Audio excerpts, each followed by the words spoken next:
hipertensión endocrinal en exceso. La vitamina D, que prácticamente es una hormona, porque la vitamina D controla completamente la absorción del calcio intestinal. Prácticamente más del 90% es dependiente, dependiente de vitamina D. Y la vitamina D es la única que se produce netamente en nuestro organismo, 100%. Producción a partir del colesterol, que va a producir a partir de ahí el colecalciferol, que va a ir al hígado, se va a convertir en calcidiol, que es 25 hidrocolecalciferol, y de ahí va a ir al riñón y se va a convertir en 1,25 de hidrocolecalciferol, que es el calcitriol final, que es la vitamina D3 activa, el calcitriol.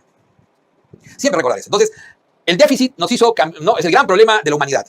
Cuando hubo la última glaciación, esa ausencia de luz, que era la fuente de la vitamina D, la fuente para transformar el colesterol en vitamina D, entonces hizo que la piel se aclare, una piel que antes era la oscuridad, como la tengo yo, es protección solar por el exceso. Pero en ese momento la piel se tuvo que aclarar en muchos humanos, y eso, ¿y por qué? Porque los niños con déficit, cuando nacían con déficit de D, hacían raquitismo. Entonces eso se vio. Entonces, el raquitismo, donde tienes, el pivaro, tienes toda entonces venía todo el déficit congénito y agudo, temprano, de lo que es la vitamina D, no es dietético, es básicamente no hay una buena exposición al sol. Entonces, en el adulto ya se produce la osteomalacia e incluso la osteoporosis, y el exceso puede producir, y podría producir, digamos, su déficit de hipocalcemia, aunque es más raro. ¿Por qué? Porque al final, acuérdense que el calcio está bien protegido por la PTH, y al final la PTH lo que va a producir un hiperpara y va a terminar dañando el hueso por eso. Entonces, en la vitamina D tú puedes tener esto, y en lo que es básicamente el exceso, ¿cuándo puede haber exceso de vitamina D? Sobre todo en las enfermedades granulomatosas, algunos paraneoplásicos, y el exceso de ingesta que mucha gente a veces tiene. Y eso puede producir hipercalcemia y hipercalciuria. Tener eso siempre en cuenta. En la vitamina K es más raro, porque la vitamina K no producimos nosotros como organismo, sino nuestras bacterias producen el 99%, el otro 1% viene de la dieta. De la vitamina K, fundamentalmente es un factor a nivel de producción, a nivel del hígado, para la producción de los factores de coagulación, sobre todo el 2, el 7, el 9 y el 2 y el 10. Y entonces, y además de eso tenemos lo que es fundamentalmente la proteína S y la proteína C. Entonces, generalmente no hay déficit, salvo que tengas síndrome de intestino corto o hagas un abuso de antibióticos. ¿Y por qué? El abuso de antibióticos crónicamente te va a producir una disbacteriosis y una disminución de la producción dependiente de nuestras bacterias del tubo digestivo. Generalmente el problema acá con la vitamina K, los trastornos de coagulación van a venir básicamente por la anticoagulación, porque la anticoagulación con warfarina justamente va a interferir con la vitamina K y sus factores. Básicamente es ahí donde se va a producir. Y puede haber hiperanticoagulación y producir por eso sangrado.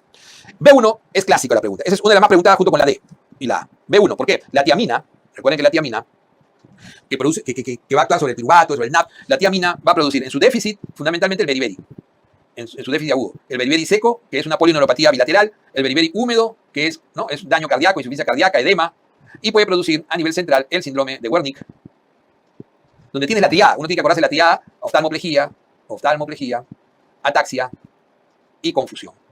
Entonces, eso empieza, y estos déficits agudos de tiamina, no tan agudos, pero déficit generalmente se da en alcohólicos, por desnutrición, y en, por ejemplo, pacientes en diálisis también, que no tienen una adecuada suplementación. Después puede producir el Wernicke o puede producir incluso el Korsakoff, que es ya la demencia. El Korsakoff ya es la demencia que se da en estos pacientes, donde ya la oftalmología, la ataxia pasa un poco desapercibido, pero el paciente entra en cuadro ya demencial.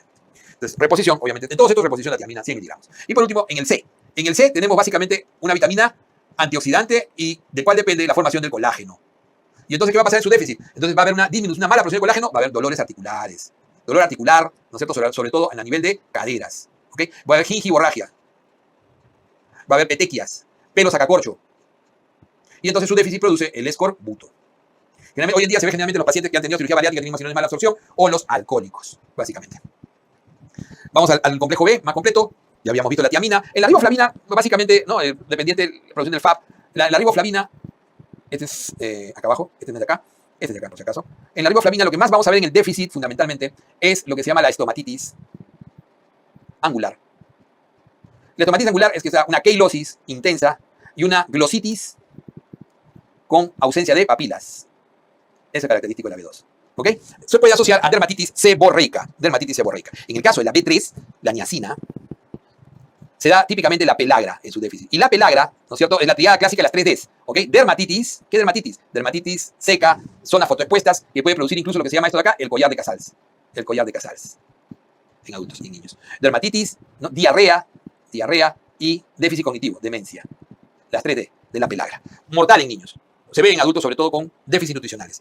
¿Y por qué siempre se habla del zinc si no es una vitamina todo? Porque el zinc hay que ser diagnóstico diferencial con los niños con pelagra, porque puede producir también un déficit, en el caso del zinc, puede producir un déficit característico, sobre todo, ¿no es cierto?, en lo que es niños que tienen, sobre todo nacen con una enfermedad autosómica dominante, ¿no?, donde fundamentalmente lo que vamos a ver es lo que se llama la acrodermatitis enteropática. Esto lo ven con más detalle en pediatría, pero es importante porque se cruza a veces con estos niños, básicamente por el diagnóstico diferencial. Recordad que podemos ver acrodermatitis enteropática, es típicamente congénita, también podemos ver estos déficits de zinc a veces en los pacientes que tienen enfermedad de Crohn o tienen fístula, pero lo que ves fundamentalmente es esta dermatitis, pero más ulcerativa, generalmente alrededor de los orificios, ¿no? Perineal y alrededor de la boca en niños asociado a diarrea. Por eso es que se tiene que ver como diagnóstico diferencial. Por último, en el B6. Recordad que en el B6, ¿no? Básicamente que va hacia lo que es, ¿no? La formación de la CoA y por déficit puede ser por alcoholismo, por malnutrición, que es lo más frecuente en estos pacientes. Podemos ver básicamente una queilosis, muy parecida al B2, una queilosis, ¿no? Podemos ver una queilosis con glositis, muy parecida, pero que se le suma además una polineuropatía.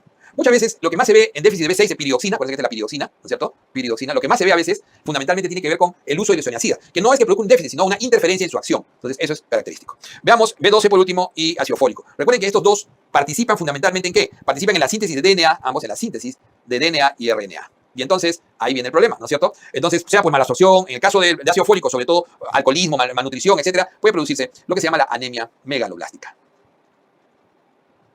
Característico de la anemia megaloblástica es ver básicamente, ¿no? Estos, los neutrófilos con núcleos hipersegmentados. Característico es donde tienes, ¿no? Una macrocitosis intensa, un déficit por el déficit. Puede ser por el de ácido fólico o puede ser por el déficit de B12. Entonces, en ambos se puede ver anemia megaloblástica. La diferencia es que en el caso del ácido fólico vas a ver básicamente la anemia nada más. Anemia, ¿no? En el ácido fólico, algo de glositis y puede haber también un riesgo de espina bífida en gestantes. Pero en el caso, vamos a poner en rojo, en el caso de B12, de la cobalamina, este es ácido fólico, ¿no? De la B9, la B12, en cobalamina, se le suele sumar a la anemia megaloblástica el componente neurológico.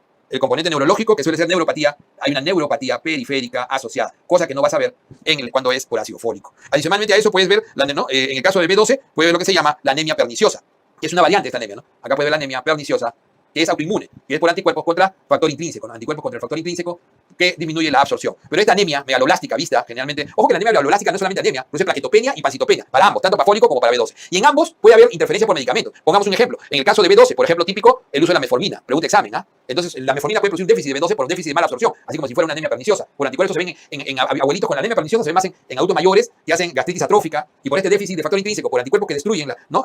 Básicamente van a destruir las células parietales, células antiparietales, entonces eso va a terminar produciendo una anemia megaloblástica, una anemia perniciosa con componente neurológico siempre, porque es B12. Y por medicamentos metformina. En el caso de ácido fólico, que solamente ves anemia, que puedes ver espina bífida en gestantes que tienen déficit, pero ves este tipo de anemia, que es igual, es una anemia macrocítica con plaquetopenia, usualmente cuando se pone más severa y incluso con neutropenia, ¿ok? En esta déficit de ácido fólico, por ejemplo, ¿qué medicamento hay que tener siempre en cuenta? Metotrexate. Pregunta examen. Metotrexato, por ejemplo, quela el ácido fólico. Y entonces puede producir, por eso que siempre cuando da metotrexate tiene que dar suplemento de ácido fólico. ¿Se encuentra interesante? Entonces, nuevamente, anemia megaloblástica para ambos, pero la diferencia es que la cobalamina, o sea, el B12, va a tener componente neurológico. El B12, además del déficit puede ser por interferencia de medicamento, como en el caso de la metformina o por alcoholismo, además de eso existe la perniciosa, que es autoinmune, por destrucción de células parietales, que va a producir un déficit de factor intrínseco. Entonces, pero esta anemia megaloblástica, esta anemia del B12, tiene un componente siempre neurológico de neuropatía periférica. ¿Se dan cuenta? Entonces puede ser megaloblástica o perniciosa si descubres la causa. En el caso del ácido fólico, es una anemia megaloblástica que no va a producir componente neurológico. ¿Qué medicamento se puede asociar? Metotrexate. ¿Qué puede suceder en una gestante? Que el producto del niño nazca con espina bífida. Muy bien. Entonces, esto es lo que podemos decir sobre endocrinología. Revísenlo bien.